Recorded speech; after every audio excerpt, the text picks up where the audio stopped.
Hello, I'm Michael Pierce, and this is The Human Condition.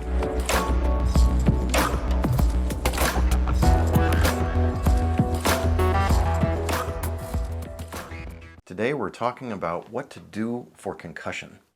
Now, this is not a comprehensive overview of everything that can be done for concussion, but what I was asked to do by a bunch of the viewers was to explain some of the things that don't get talked about in concussion assessment and treatment. The definitions first, just briefly, are that we talk about mild traumatic brain injury. Mild to moderate traumatic brain injury is something I've defined in other places, but that's usually what they call a concussion. Now, the typical concussions that we think of in today's world are not necessarily a brain bleed or a person who, stops breathing and has to be brought to a hospital. Those are pretty serious concussions. So I'm talking about the everyday concussion where a person maybe passes out shortly or maybe loses a little bit of memory, and they've got some symptoms that might be cognitive or emotional or sleep related or sensory or motor. And they usually don't last more than 30 minutes, but sometimes they can last for 24 hours and sometimes even longer. But these are called mild traumatic brain injuries, and if they last more than 3 months after the concussion, they call it post-concussion syndrome. And there's a few other criteria. And they often go with things like PTSD. They often go with depression or anxiety being triggered by the concussion. And so what I wanted to do was to get into the assessments and the treatments just a little deeper this time than last time. Perhaps most interesting thing that I see in practicing neurology with patients is that there is a cranial nerve problem that happens with people that's hard to identify. And it's not one particular cranial nerve. It's the idea that cranial nerves are 12 pairs of nerves that come out of your brain and go through your head into your face. And they end up in your eyes, around your face, around your tongue, and all the way down to your neck. And one of them even goes all the way down into your guts, called the vagus nerve. But these 12 pairs of cranial nerves can be injured in the actual nerve, which is usually like a surgical problem or some kind of issue where the nerve's been crushed or damaged on your face. And that would be something that's pretty rare in your everyday concussions. We don't see people that have gotten destroyed peripheral nerves. So the problem isn't a peripheral lesion, or meaning the injury isn't to the peripheral nerve after it's left the brain.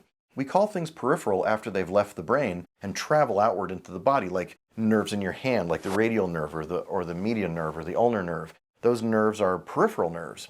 Cranial nerves are also peripheral nerves, only they don't leave your neck and go to your arm like those ones. They leave your brain and go to your face. And so the problem that happens to people with cranial nerves is often a central injury.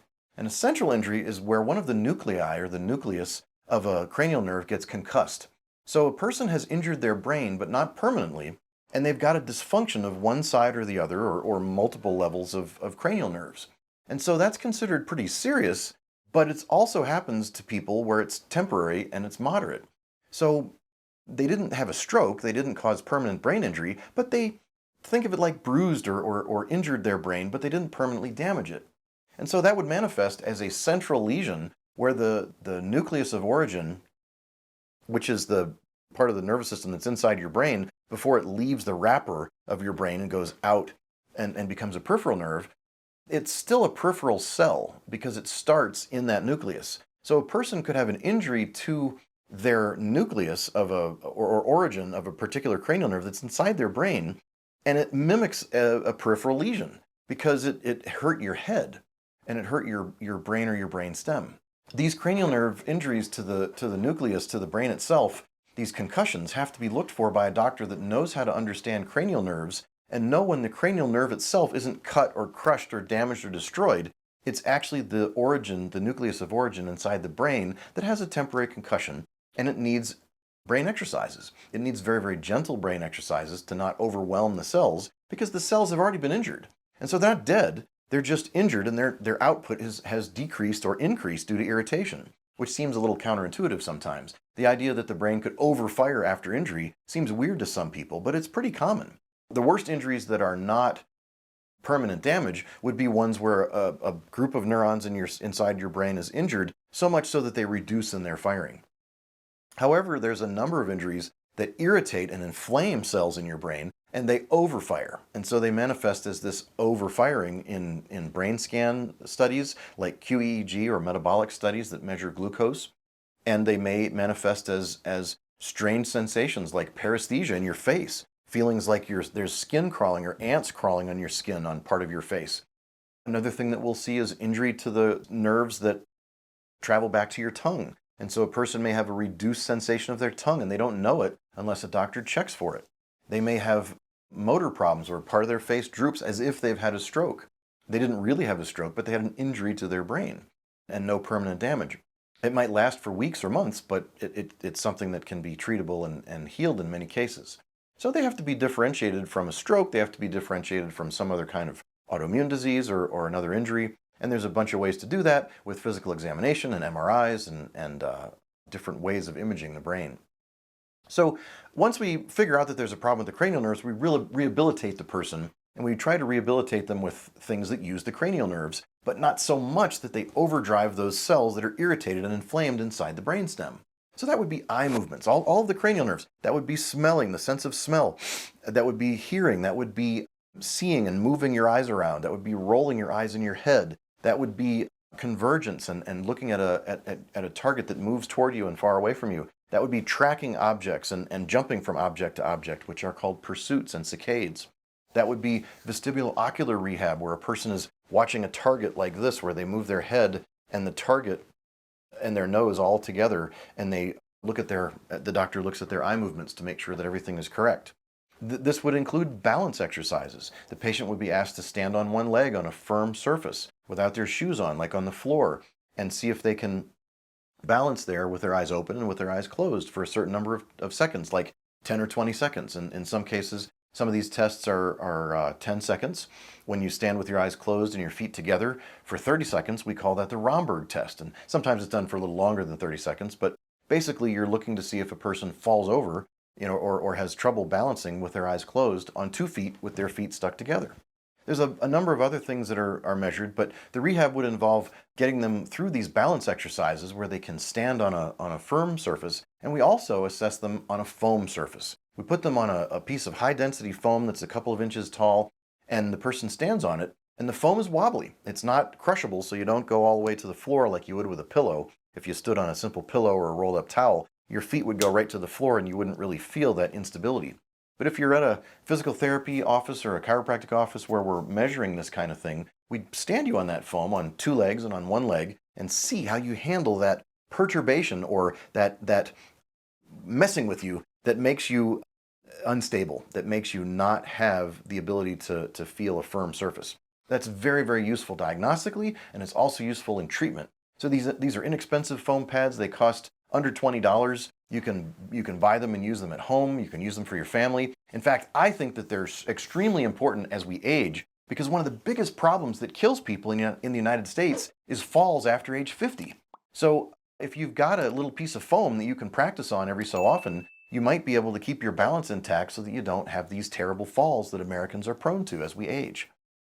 We ignore our balance systems and we don't do things that challenge us because we walk on level surfaces, we wear shoes, we don't walk on uneven surfaces, and we don't walk on sand very much. We don't walk on the sides of hills. We just don't do that stuff anymore that we used to. So we really need to challenge ourselves by doing those things and getting back to nature, and by using a piece of foam. Also with concussions, there are often hidden whiplashes where a person has a concussion and a number of their symptoms may be related to neck injury because they've actually gotten a whiplash, because any injury that can give you a concussion is strong enough to give you a concussion in your brain or brainstem could give you a injury in your neck, which is called a whiplash often. And that's where the head whips forward and back, and there's injury to the ligaments or the muscles or the joints or the tendons inside the neck. And so if you've got an injury that is powerful enough to hurt your neck, it's probably powerful enough to give you a concussion. And if it's powerful enough to give you a concussion, it's probably powerful enough to injure your neck. So if you've got one but not the other diagnosis, you might have to go back to your doctor and say, hey, did you check me for the other thing? And the doctor might have to do that, or send you to another doctor that can do that if they know how. Chiropractic adjustments are very useful for this in some cases. In some cases, we have even upper cervical specific, which is the upper cervical spine, which means the upper neck, which means C1, C2, the occiput, the skull. These 3 bones work together to hold your head level, and they can cause all kinds of health problems and difficulties with the flow of the cerebrospinal fluid inside and around your brain. So it's useful to consider that if you've had a chronic concussion and you don't feel like you're getting better. If you've got symptoms in your head, symptoms in your brain, vascular symptoms, it may be necessary to get a chiropractic evaluation. We also would like to x-ray the spine sometimes. There are times that A person that's got a concussion got a whiplash injury where they tore a ligament in their neck. And so we have to bend that person forward and bend that person backward and take a sideways view x-ray to see that person bend forward and bend backward to see if any of those ligaments have been ruptured and the bones move too far, and likewise if they move too little. If they move too little, we'll do a chiropractic adjustment. If they move too much, we would hold off on the chiropractic adjustments and do things that stabilize the neck, like prolotherapy injections, laser therapy, neck braces, physical therapy, rehab, stabilizing rehab like McGill or McKenzie exercises, things that get the spine more stable. Another thing that's useful in concussion is doing the higher Tesla MRIs. Now, a pretty typical MRI machine is 1.5 Tesla, which is the power of the magnet that you go into when they do the picture of your brain. And so a 3 Tesla is more powerful, and a 7 Tesla is even more powerful. And these are useful magnet powers that give us much clearer, higher resolution of the brain, and it can show more brain injury, some of which is healable and some of which is not as healable, but quite a lot of it is healable. It has something to do with what we call axonal shearing. And that's where a bunch of fibers like a band of spaghetti go up into your brain and they dock into a gray area. It's a white area docking into a gray area. And sometimes this cluster of fibers gets sheared off and torn. And that leaves some inflammation and in some cases a little bit of blood. And you can pick that up in an MRI and show that it's there. And sometimes it's healable and correctable, and sometimes it's not. But it's very useful to see that. A further usefulness for MRI is the ability to attach a diffusion tensor imaging, or DTI image, to an MRI, which is to say it shows in color the tracks, or these white matter, like I said, spaghetti noodles. These are tracks or highways that carry messages from one area to another in the brain and the spinal cord. And across the brain, they can show these highways and if they're working or not. And an MRI with a DTI setting on it can show us diffusion tensor imaging. Those are just beautiful images. We'll show you one here that shows diffusion tensor image of the white matter highways in your brain to see if they've been interrupted or if they're working properly. And that will help your doctor fix you naturally with other methods and know if you need things like brain surgery, which is very rare for these kinds of things.